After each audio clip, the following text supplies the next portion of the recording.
A través del estudio del libro de Génesis, tenemos la oportunidad de ver desde el inicio de las Escrituras el desarrollo de la historia de la redención.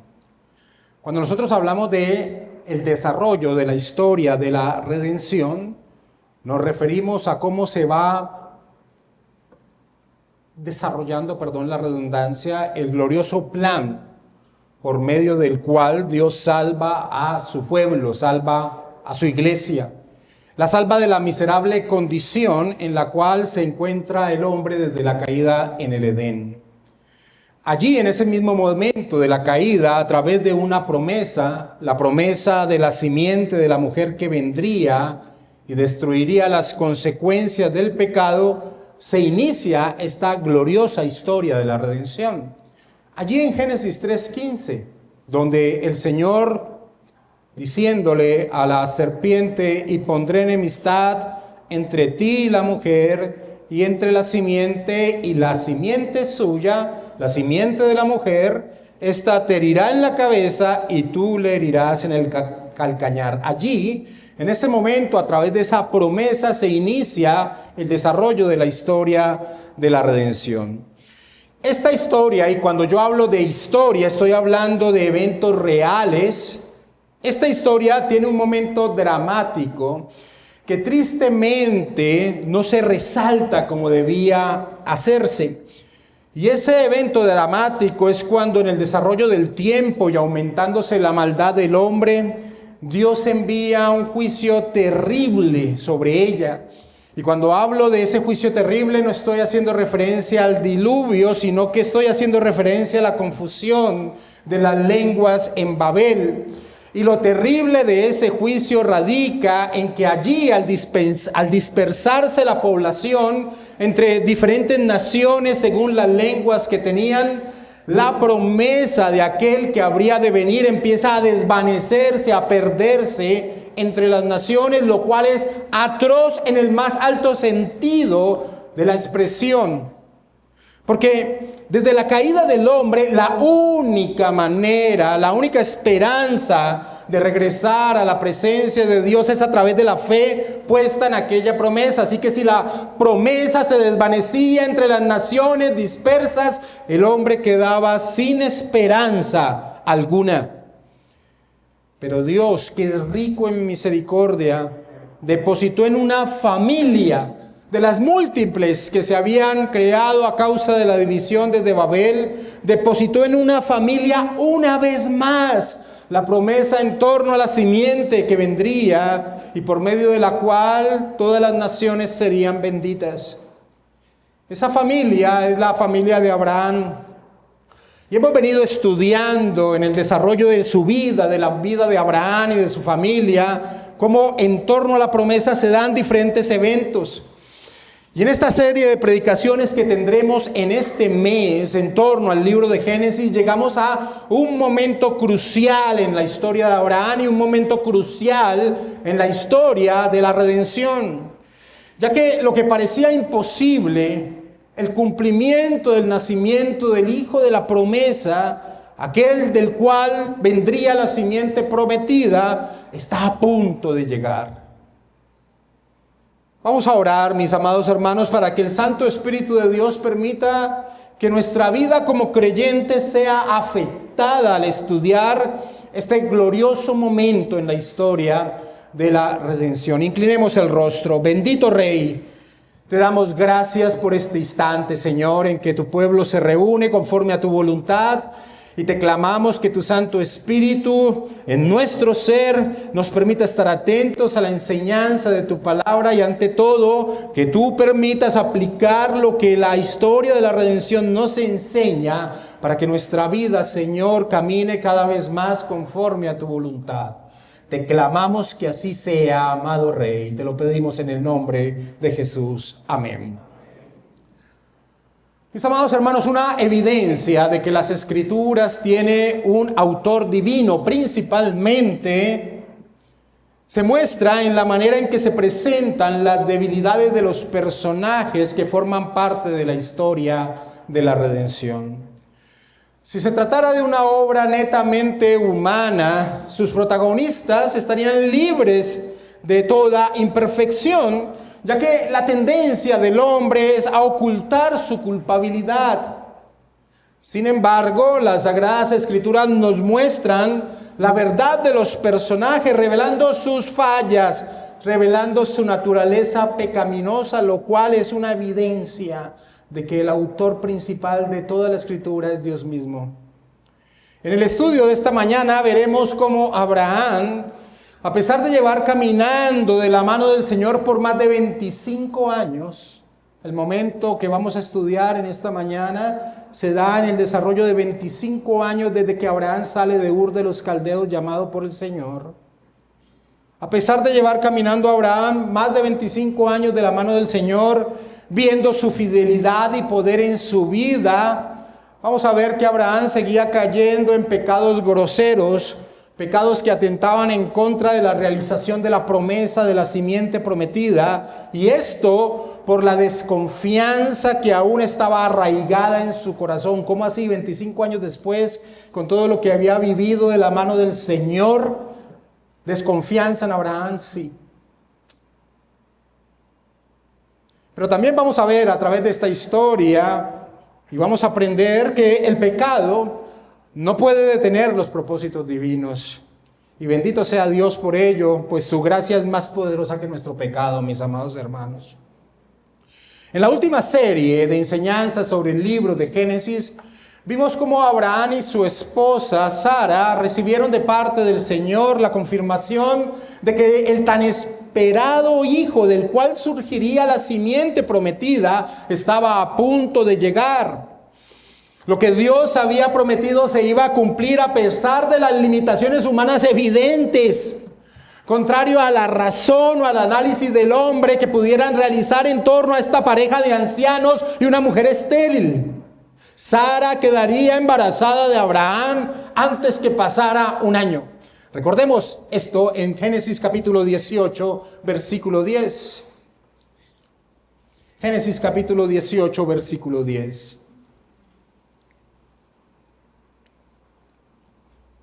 El Señor, en una teofanía, presente en cuerpo, delante de Abraham le dice: de cierto volveré a ti, y según el tiempo de la vida, he aquí que Sara, tu mujer, tendrá un hijo.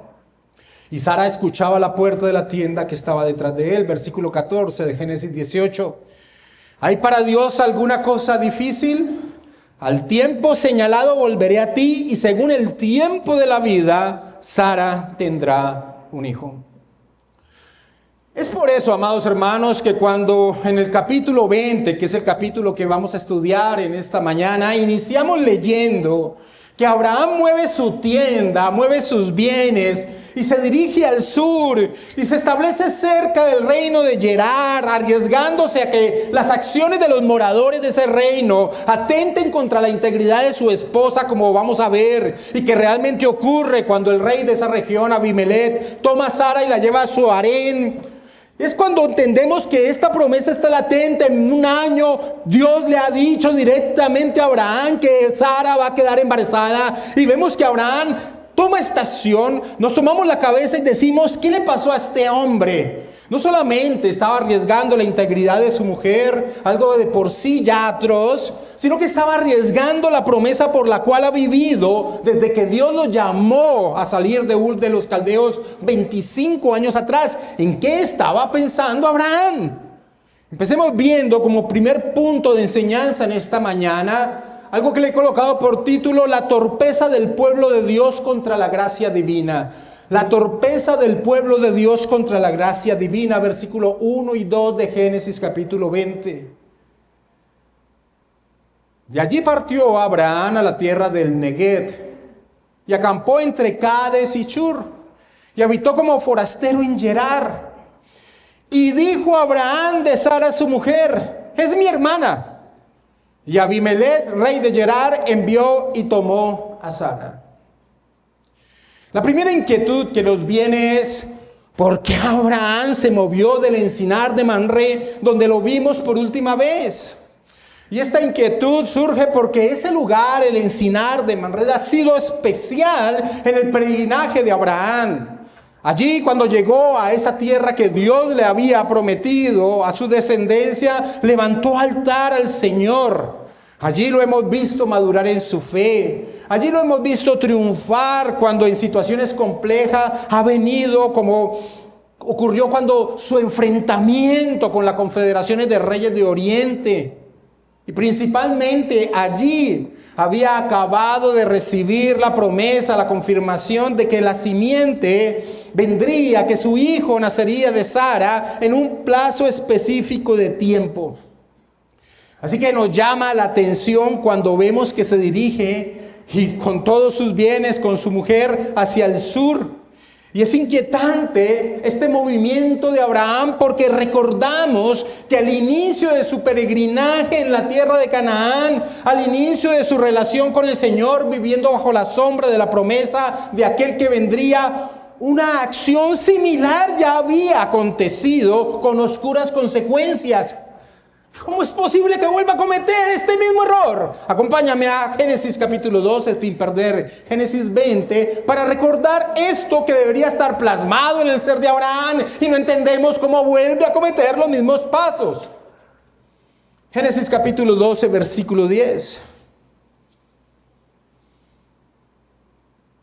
Hubo entonces hambre en la tierra y descendió Abraham a Egipto para morar allá, porque era grande la hambre en la tierra. Y aconteció que cuando estaba para entrar en Egipto, dijo a Sarai su mujer: he aquí ahora conozco que eres mujer de hermoso aspecto, y cuando te vean los egipcios dirán: su mujer es, y me matarán a mí y a ti te preservarán la vida. Ahora pues di que eres mi hermana, para que me vaya bien por causa tuya, y viva mi alma por causa de ti. Y aconteció que cuando entró Abraham en Egipto, los egipcios vieron que la mujer era hermosa en gran manera. También la vieron los príncipes de Faraón y alabaron delante de él. Y fuere llevada la mujer a casa de Faraón. Así que cuando regresamos a Génesis 20 y lo que está haciendo de Abraham con la promesa dada hace poco tiempo que en menos de un año Sara quedaría embarazada para el cumplimiento de aquel hijo prometido, nos preguntamos, ¿por qué se movió del encinar de Manré? ¿Sería acaso que había que buscar nuevos pastos para sus animales? Y si era así, ¿por qué no envió a sus hombres a ellos y él se quedaba en el lugar donde Dios se había reunido con él? ¿O es que acaso nos preguntamos, ¿no había aprendido la lección del pasado? Porque al igual que en Egipto con el faraón, aquí en Gerar ocurrió lo mismo con el rey Abimelech. Abraham presenta a Sara como su hermana y el rey la toma para que sea una de sus esposas, como leemos en el versículo 2 de Génesis 20. Y dijo Abraham de Sara su mujer: es mi hermana. Y Abimelech, rey de Gerar, envió y tomó a Sara. Es un momento tensionante en la historia de la redención, con todo lo que implicaba el nacimiento del hijo prometido.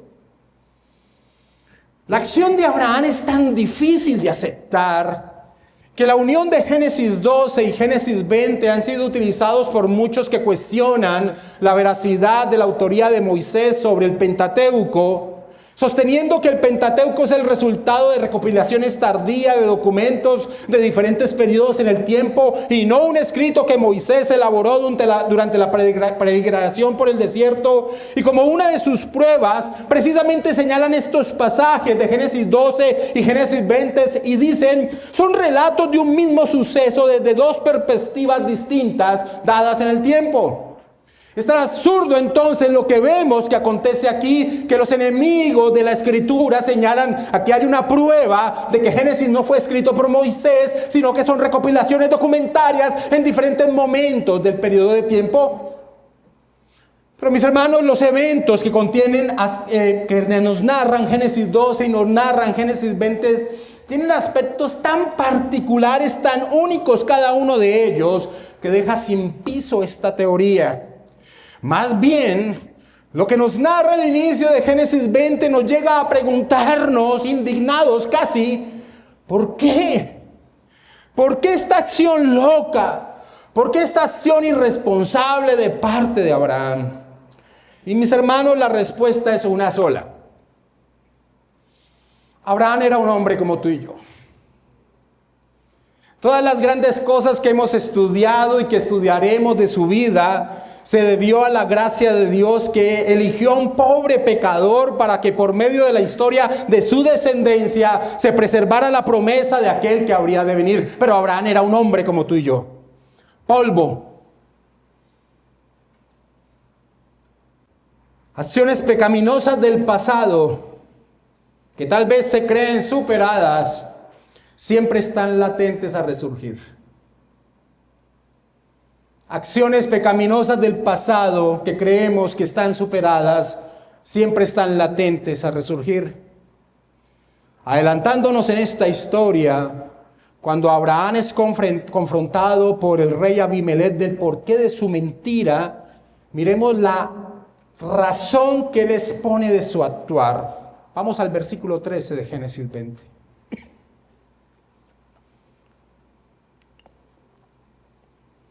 Y cuando Dios me hizo salir errante de la casa de mi padre, yo le dije a Sara: esta es la merced que tú harás conmigo, que en todos los lugares a donde lleguemos digas de mí, mi hermano es.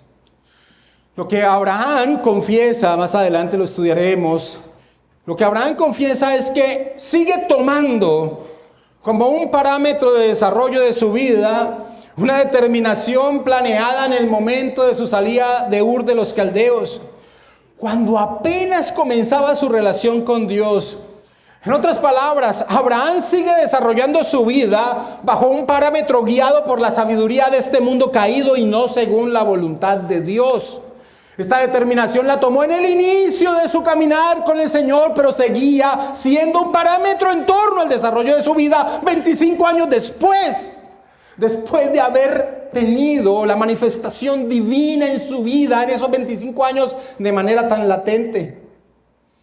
A portas del nacimiento del hijo prometido, Abraham todavía desconfiaba en Dios. A portas del nacimiento del hijo prometido, 25 años después, Abraham todavía desconfiaba en Dios. Desconfiaba de aquel que al llamarlo le había dicho: bendeciré a los que te bendijeren y a los que te maldijeren maldeciré, como está en Génesis 12, versículo 3. Aquel que le había dicho después de derrotar a 5 poderosos reyes de Oriente que habían arrasado con toda esa región: no temas, Abraham, yo soy tu escudo, como está registrado en Génesis capítulo 15, versículo 1. Amados hermanos, Abraham desconfiaba de Dios, quien había confirmado sus promesas por medio de un pacto, donde se había señalado que él, Dios, cumpliría lo que había prometido. Cuando en medio de los animales muertos, la antorcha caminó en medio de ellos. Y nos preguntamos: Abraham, ¿cómo puedes desconfiar de los propósitos de Dios? ¿Cómo puedes temerle más al hombre que a Dios? Y hermanos, este es uno de los puntos que sin lugar a dudas Moisés quería que aprendiera el pueblo israelita que lideraba por el desierto hacia la tierra prometida al escuchar esta historia de su padre Abraham. Israel tenía que aprender, y esa era la intención de Moisés, a traer esta historia. Israel no podía fiarse de sí mismo. El pecado del pasado siempre está latente a repetirse. Los pecados de sus padres que les impidió entrar a la tierra prometida no estaban lejanos de ellos mismos. Esa segunda generación que vagaba por el desierto liderado por Moisés no podía confiar en ellos mismos. Y esto nos lleva al segundo punto de esta enseñanza que nos trae esta historia y que le he colocado por título: la gracia de Dios protege su promesa y al hacerlo sostiene el desarrollo de su pueblo. Mis hermanos, ante la debilidad pecaminosa de Abraham, Dios interviene para evitar que Abimelech, rey de Gerar, tome a Sara como una de sus esposas a través de una relación sexual. Lo cual Habría puesto en riesgo la promesa que había hecho Dios a Abraham de que tendría un hijo de Sara en el transcurso de un año. Si Abimelech se llegaba a Sara sexualmente, quedaría siempre la duda de quién era el hijo que Sara tendría. Era un ataque diabólico a la historia de la redención. Si Abimelech hubiera tenido relaciones con Sara, la paternidad del hijo concebido había quedado en duda, dejando una mancha de incertidumbre para siempre. Sin dudas, hermanos, este fue un ataque de Satanás al desarrollo de la historia de la redención, en el cual Abraham se convirtió en un instrumento a través de su pecado. Génesis capítulo 20, versículo 3 al 7. Pero Dios vino a Abimelech en sueños de noche y le dijo: he aquí, muerto eres a causa de la mujer que has tomado, la cual es casada con marido. Mas Abimelech no se había llegado a ella y dijo: Señor, ¿matarás también al inocente? ¿No me dijo él, mi hermana es? Y ella también dijo, es mi hermano. Con sencillez de mi corazón y con limpieza de mis manos he hecho esto. Y le dijo Dios en sueños: yo también sé que con integridad de tu corazón has hecho esto, y yo también te detuve de pecar contra mí. Así no te permití que la tocases. Ahora pues devuelve la mujer a su marido, porque es profeta, y orará por ti y vivirás. Y si no la devolvieres, sabe que de cierto morirás tú y todos los tuyos. En torno a esta situación hay una inquietud que tenemos que resolver. ¿Cuál? ¿Cómo es posible que un rey como Abimelech se interesara en una mujer anciana como Sara? Hacía 25 años atrás podemos entender que Faraón se interesara de ella por su belleza. Pero hemos visto después de 25 años cómo Sara se ha expresado de sí misma como una mujer desgastada. Acompáñame a Génesis 18 y leamos el versículo 11 y 12.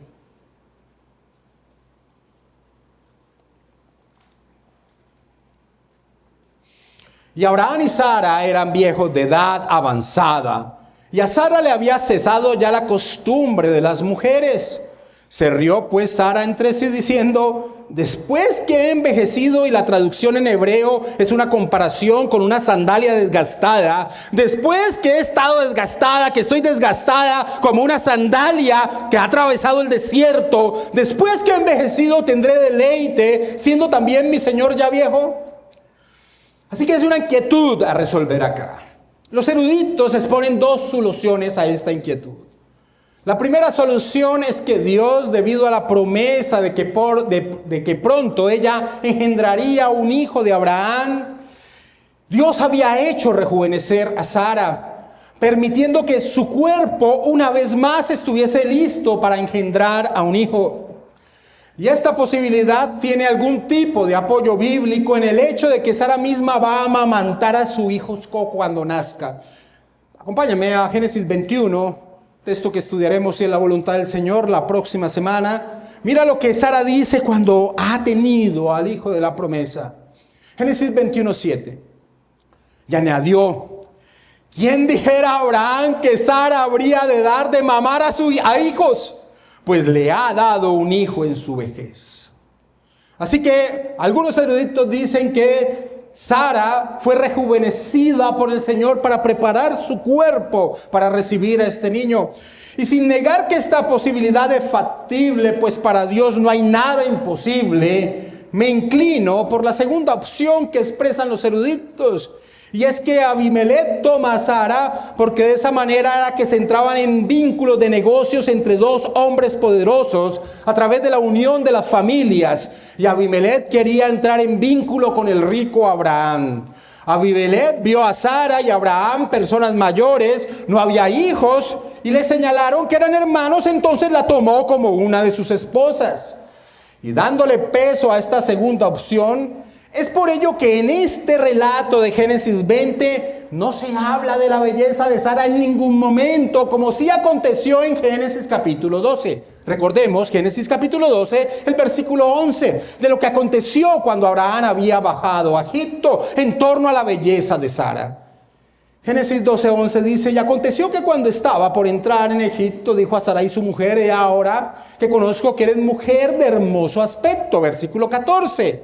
Y aconteció que cuando entró Abraham en Egipto, los egipcios vieron que la mujer era hermosa en gran manera. Pero en Génesis 20 no se nos dice nada de la belleza de Sara. Así que me inclino más por esta segunda posición, sin rechazar por completo la primera, porque para Dios no hay nada imposible. Lo que sí está señalado explícitamente en Génesis 20 es que Abimelech no tuvo ocasión de llegarse a Sara, de tener relaciones sexuales con ella, versículo 4 de Génesis 20. Mas Abimelech no se había llegado a ella, no había tenido relaciones sexuales con ella. Hermanos, para Dios el adulterio es algo abominable. Mira las palabras del versículo 3 de lo que Dios le dice a Abimelech en sueños. He aquí, muerto eres a causa de la mujer que has tomado, la cual es casada con marido. Aún en una cultura pagana como la de Gerar, tener relaciones sexuales con una mujer casada era un gran pecado. Observa las palabras de Abimelech cuando más adelante en la historia, cuando confronta a Abraham por este hecho, le dice, versículo 9 de Génesis 20. Después llamó a Abimelech a Abraham y le dijo: ¿qué nos has hecho? ¿En qué pequé yo contra ti, que has traído sobre mí y sobre mi reino tan grande pecado? Hermanos, aún en las culturas paganas el adulterio era castigado con la muerte. Y la ley de Dios así lo expresaría explícitamente. Si un hombre cometiera adulterio con la mujer de su prójimo, el adúltero y la adúltera indefectiblemente serán muertos. Levítico capítulo 20, versículo 10. Si fuere sorprendido alguno acostado con una mujer casada con marido, a ambos morirán. El hombre que se acostó con la mujer y la mujer también, así quitarás el mal de Israel. Deuteronomio capítulo 22, versículo 22. Gordon Wenham comenta: la esposa es vista como mucho más que la propiedad de su marido. Ella es su alter ego y una carne con él. Ella es al menos la posesión más preciosa de su marido, y tomarla es la peor clase de robo. Así que aunque la amenaza de muerte no es sorprendente aquí, en esta historia, es inusual que venga de parte de Dios. Normalmente era el marido agraviado quien lo exigía, termina señalando Wenham. Así que el pecado de Abraham, amados hermanos, no solo colocaba a la promesa de la simiente en peligro, a la integridad de su mujer en peligro, sino que también colocó a una nación entera en peligro. Por eso Abimelech expresó al final del versículo 9: que has traído sobre mí y sobre mi reino. Aquel al que Dios le había prometido que sería bendición para todas las naciones, había traído juicio sobre esa nación por sus acciones. Sin dudas, Abraham todavía necesitaba seguir siendo formado por el Señor. Sí, 25 años después. Sí, teniendo manifestaciones tan poderosas como una teofanía delante de él. Sí. Pero la gracia del Señor,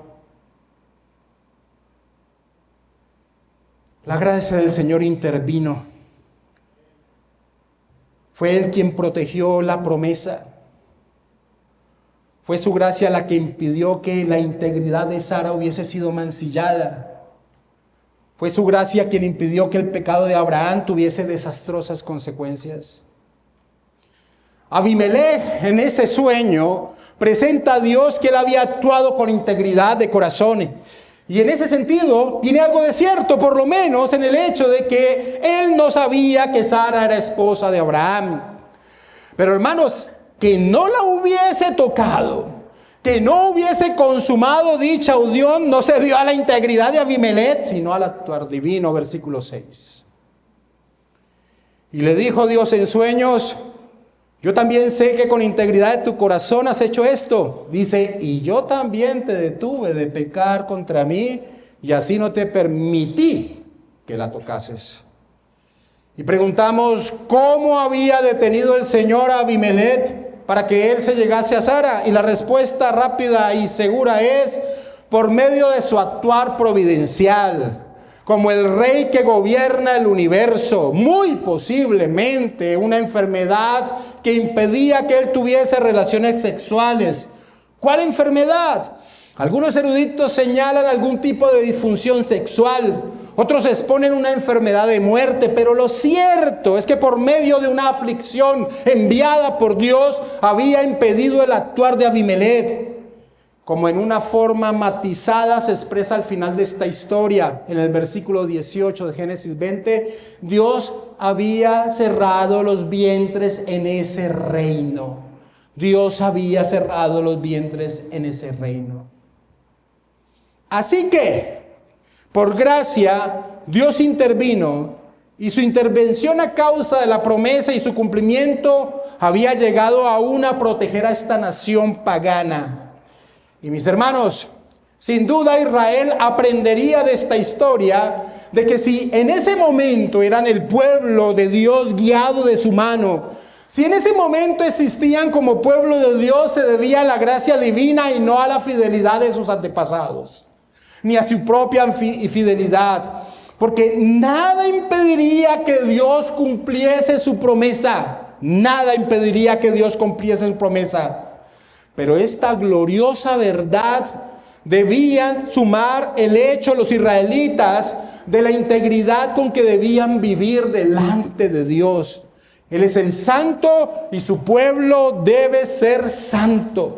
Así que la enseñanza que Israel, ese pueblo que vagaba por el desierto, debían traer es que seguridad y responsabilidad eran el fruto que ellos debían entender de esta historia. Seguridad de que estaban en las manos de un Dios que tiene un plan determinado, pero también la responsabilidad de saber que Él es santo, santo, santo, y debían vivir de manera santa delante de Él.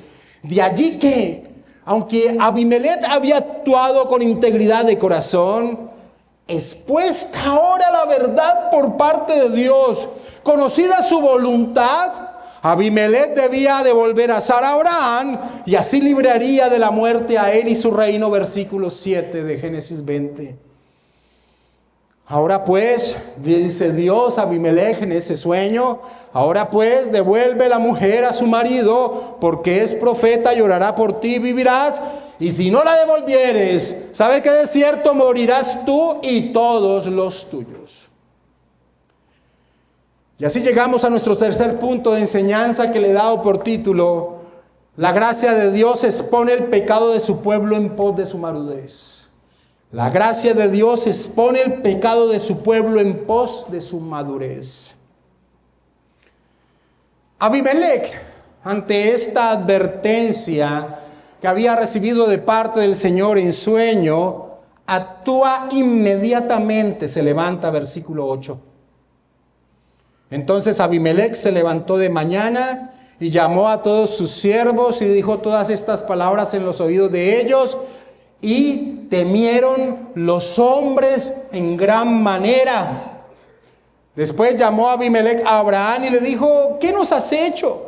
¿En qué pequé yo contra ti, que has traído sobre mí y sobre mi reino tan grande pecado? Lo que no debiste hacer has hecho conmigo. Dijo también Abimelech a Abraham: ¿qué pensabas para que hicieses esto? Y Abraham respondió: porque dije para mí, ciertamente no hay temor de Dios en este lugar, y me matarán por causa de mi mujer. Y a la verdad también es mi hermana, hija de mi padre, mas no hija de mi madre, y la tomé por mujer. Y cuando Dios me hizo salir errante de la casa de mi padre, yo le dije: esta es la merced que tú harás conmigo, que en todos los lugares a donde lleguemos digas de mí, mi hermano es. Abimelech se levanta en la mañana, llama a sus siervos y le cuenta lo que ha recibido de parte del Señor en sueños. ¿Y qué sucede? Si nosotros fuéramos guiados por la perspectiva de Abraham sobre estas personas, las cuales, como leemos en el versículo 11, donde los señalaba como faltos del temor de Dios, entonces si fuéramos guiados por la perspectiva de Abraham, diríamos, bueno, ellos seguramente habrían desechado lo que había recibido en sueños y tal vez habrían dicho que algo le había caído mal en la comida y que no eran sino imaginaciones de parte de Abimelech. Pero por el contrario, ante la revelación divina, una revelación dada por sueños, no una dada personalmente por medio de una teofanía como la había recibido Abraham. Ante la revelación divina, este pueblo temió a Dios, como dice el versículo 8 en su parte final. Y temieron los hombres en gran manera. Y ante la recriminación de Abimelech de que su acción había colocado en peligro a todo el reino de Gerar, Abraham lo que hace es, ¿qué hace Abraham? ¿Reconoce su pecado? No. Lo que hace Abraham es presentar excusas de por qué actuó locamente, versículo 11. Porque dije para mí, ciertamente no hay temor de Dios en este lugar y me matarán por causa de mi mujer. Pero mis hermanos, por el contrario, y para vergüenza de Abraham, este reino pagano actúa según el direccionamiento divino.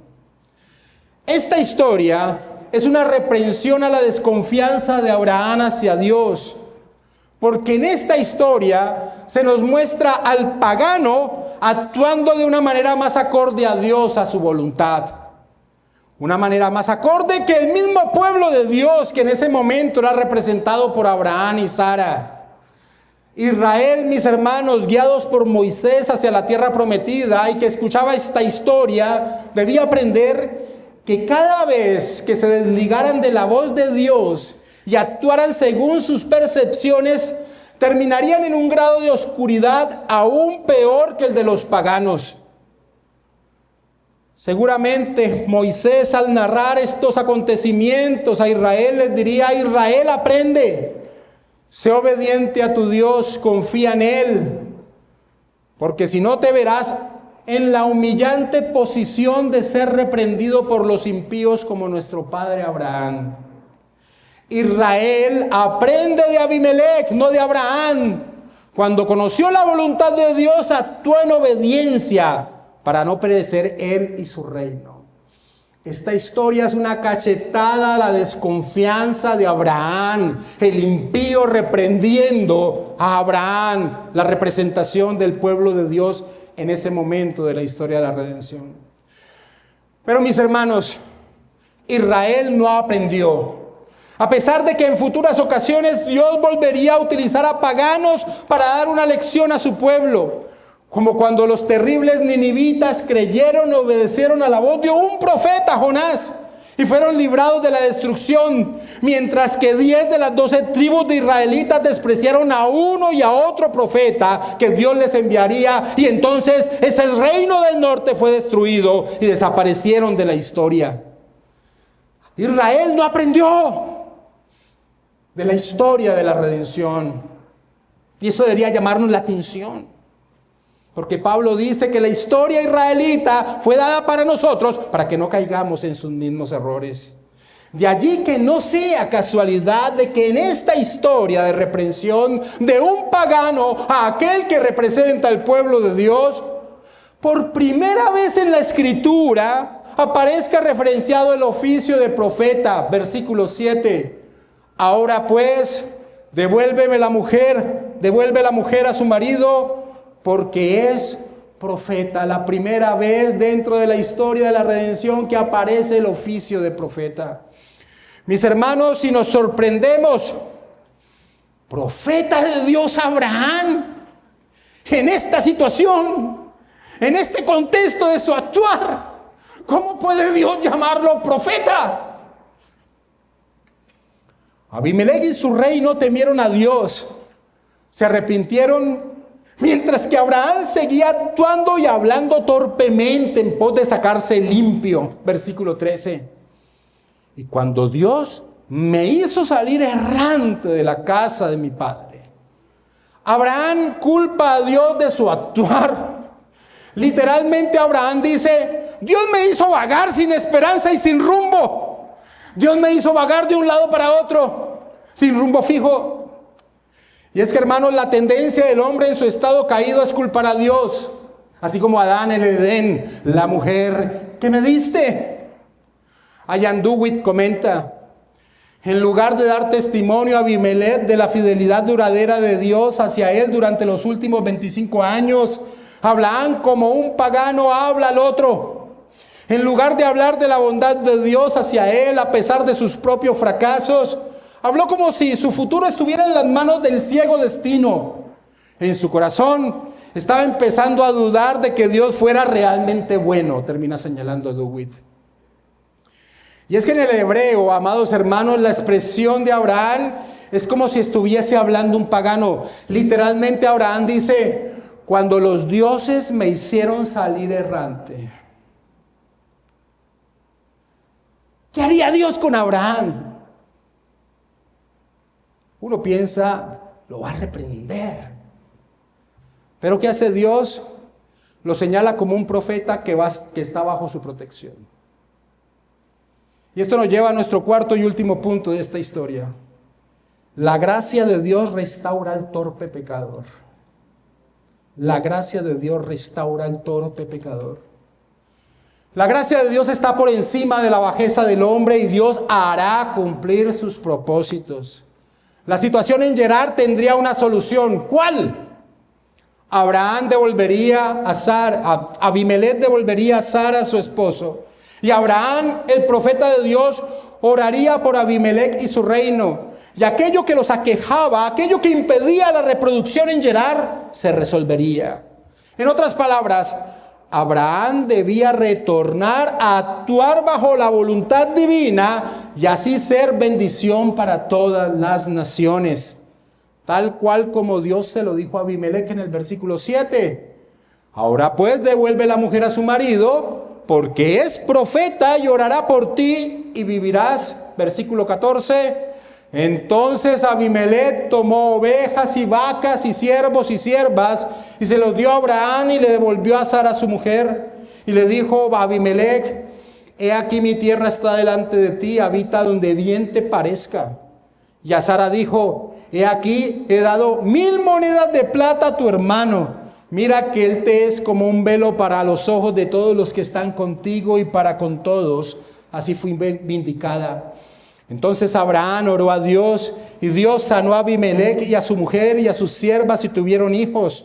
Porque Jehová había cerrado completamente toda matriz de la casa de Abimelech a causa de Sara, mujer de Abraham. Hermanos, la gracia del Señor nos abruma. No lo entendemos. Al igual que había sucedido en Egipto, Abraham sale de esta situación de su pecado enriquecido. Y en esta ocasión, en vez de ser echado de la tierra, como en Egipto había ordenado el faraón, aquí se le permite que escoja la tierra donde quiere morar. ¿Por qué? ¿Por qué esto y no una justa retribución de parte de Dios? Por esto, mis hermanos, y es la gran enseñanza de esta historia. Porque la historia de la redención nos enseña, la historia de la redención nos grita. El actuar de Dios en relación con la promesa no se debe a algo que el hombre haga, sino al solo designio de su voluntad, según el puro afecto de su voluntad. Gloria a Dios por ello, porque los hombres somos muy torpes. No es casualidad que en todo el capítulo el nombre para referirse a Dios haya sido Adón, Elohim. Pero en la resolución de este pasaje, donde la gracia ha sido manifestada sobre su pueblo, se le nombra como Jehová en el versículo 18. Sara es reivindicada ante todos, en señal de que su virtud no ha sido mancillada, versículo 16. Y a Sara dijo, he aquí dado 1000 monedas de plata a tu hermano. Esta era una retribución absurda. Y mira que es una retribución que paga aquel que ha sido la víctima en esta situación. Esto recordaría a Israel algo muy importante, que también la ley se los enseñaría. El pecado por ignorancia no excusa. Y Abimelech le dice a Sara: mira que él, Abraham, te es como un velo para los ojos de todos los que están contigo, y para con todos, así fui vindicada. Así fue vindicada. Y la historia termina con Abraham orando para que Dios abriese los vientres en Gerar, y así sucede. Dios responde a la oración de Abraham. Los vientres en Gerar son abiertos. Recuerda que hemos expresado que esta es una expresión matizada de alguna enfermedad tal vez más compleja. Y las mujeres volvieron a quedar encintas. ¿Qué pensaría Abraham y Sara en ese momento? ¿Cuántas veces habría orado Abraham a Dios para que abriese el vientre de Sara y su oración no fue contestada? ¿Por qué esto? ¿Por qué Dios actúa así? Porque una vez más, Abraham y Sara debían aprender a confiar en Dios. Todo sucede como Él lo ha determinado. Este episodio es la antesala del nacimiento del Hijo prometido. Y este episodio, mis amados hermanos, marcará con fuego el ser de Abraham y Sara. Sin dudas, aprenderían que todo está en las manos de Dios. Y vemos que así fue. Cuando en el capítulo 22 veamos la mayor prueba de fe que Abraham enfrentaría jamás, entonces entenderemos la bondad del Señor al moldear a Abraham a través de estos altibajos de la prueba y el error en el camino de la fe. Hermanos, esta es la historia de la redención. Ahora, ¿cómo apunta esta historia a Cristo? En todo.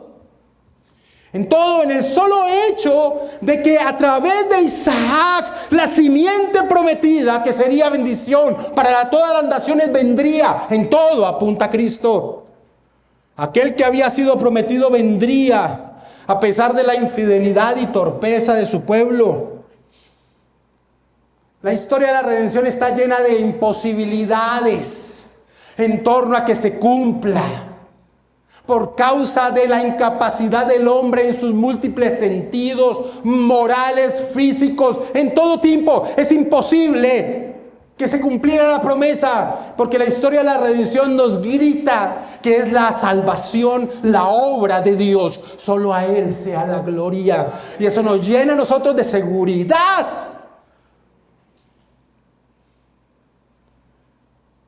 Abraham, en su oficio de profeta, trajo bendición a una nación cuando oró por ella. Mucho más aquel verdadero profeta que vendría sería la bendición para todas las naciones de la tierra. Hermanos, y termino con esto. ¿Cuáles son las aplicaciones de esta historia para nuestra vida? Hermanos, ver la torpeza de Abraham en su accionar casi que nos hace que nos disgustemos con él. Pero ese disgusto llega hasta que nos miramos a nosotros mismos. ¿No es acaso la desconfianza algo también presente en diferentes ocasiones en nuestra vida y que nos lleva a actuar de maneras inapropiadas? La enseñanza principal de esta historia es que nada puede detener los planes redentores de Dios, ni siquiera el pecado de sus elegidos. Lo que el Señor ha determinado desde antes de la fundación del mundo se va a llevar a cabo. Y hermanos, eso nos trae libertad y descanso a nuestra vida. Pero la libertad nos debe impulsar a vivir una vida para glorificar su nombre. Ese es el resultado de la libertad, de sabernos en las manos del Señor. Vivir una vida absolutamente en todas nuestras áreas que glorifique su nombre, porque el Señor es un Dios santo. Estando persuadido de esto, les decía Pablo a los filipenses, estoy convencido de esto, que el que comenzó en vosotros la buena obra la perfeccionará hasta el día de Jesucristo. Una segunda aplicación asociada con esta primera aplicación es que no podemos confiar en nosotros mismos. Esta historia nos enseña que a pesar de llevar un tiempo caminando de la mano del Señor, 5, 10, 15, 20, 30, 35, 40 años, el pecado remanente en nuestro ser siempre está presente. Está presente como un animal esperando su oportunidad de actuar. Y debemos mantenerlo en estricto régimen de abstinencia, débil, famélico, sin opción de acción. Ese es el único camino, hermano. Puedes tener 70 años de la mano del Señor caminando. Descuídate. Como expresa John Currit, cada uno de nosotros tiene canales profundamente desgastados de naturaleza corrupta que nos acosan con pecados que se niegan a dejarnos ir. Y estos pecados vienen en ciclos. Nos vuelven a visitar una y otra vez. Situaciones similares nos llevan a actuar en la misma línea.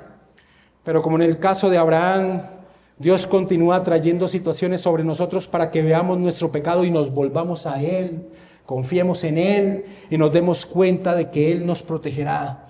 Estos ciclos repetitivos resaltan los pecados que nos acosan, pero también apuntan a una solución: la confianza en la fe completa en Dios. Una tercera aplicación es que cuando actuamos en contra de la voluntad de Dios, no podemos ser tan torpes como Abraham de tratar de excusar nuestro pecado. Nuestra respuesta debe ser: contra ti he pecado. Todo pecado es principalmente contra Dios y reconocerlo es el camino correcto hacia la restauración. No sacar excusas. Tomar otra actitud siempre terminará culpando a Dios para tratarnos de sacarnos en limpio. Una cuarta aplicación es que debemos ser muy vigilantes nosotros mismos cuando pasamos por periodos de inquietud, de estrés, de tribulación. Estos son los momentos más propensos para nublarnos y olvidar la realidad de que Dios está dirigiendo nuestra vida. Una quinta aplicación es que, al igual que aprendió Abimelech, debemos reflexionar y dar gracias al Señor de las veces que nos ha librado que pequemos contra Él. Y muchas veces Dios lo ha hecho a través de situaciones difíciles que no entendemos por qué han llegado a nuestra vida. Pero lo que la Escritura nos enseña es que Dios es bueno y debemos recordárnoslos cuando la tribulación llegue, porque probablemente sea a través de ella que te está librando de un loco actuar en contra de su voluntad. Una sexta aplicación es que debemos cuidarnos de no ser la fuente de que el nombre de nuestro Señor sea blasfemado entre los incrédulos. Que no seamos la fuente de la famosa frase del impío: ¿y usted no que es cristiano?